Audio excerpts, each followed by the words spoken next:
Hunchback by Saou Ichikawa is a short but mighty novel about a woman reclaiming her identity and body as a disabled person. Shaka is in her 40s, and this takes place during COVID.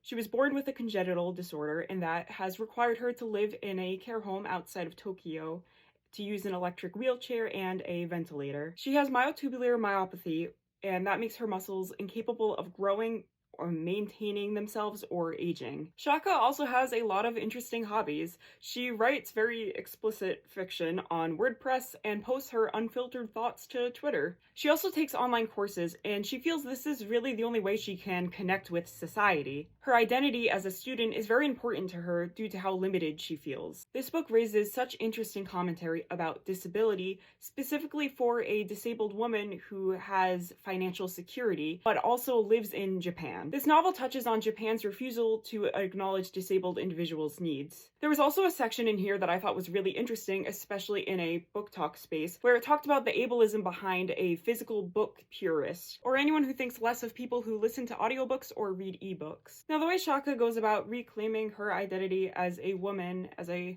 person in society, is very interesting, and definitely involves some medical malpractice, I would say, the way one of her caretakers gets involved. This book does not shy away from anything. We see how there is always the threat of mucus suffocating her, and how she has to meticulously map out her movements, and that is all explored in the prose of this novel. I don't say this lightly. I think this book is genuinely groundbreaking. It is like nothing else I've ever read in terms of disability literature or literature in general. Shaka's perspective on life is very compelling due to her circumstances and due to the fact that she has a very limited worldview because of how she's had to be sheltered for most of her life. I would definitely say there's a lot of dark and deadpan humor in this book. I would love to know your thoughts about this book, if you've read it, if you're interested in reading it, or any recommendations that you would give me based on this book. As always, thank you for listening.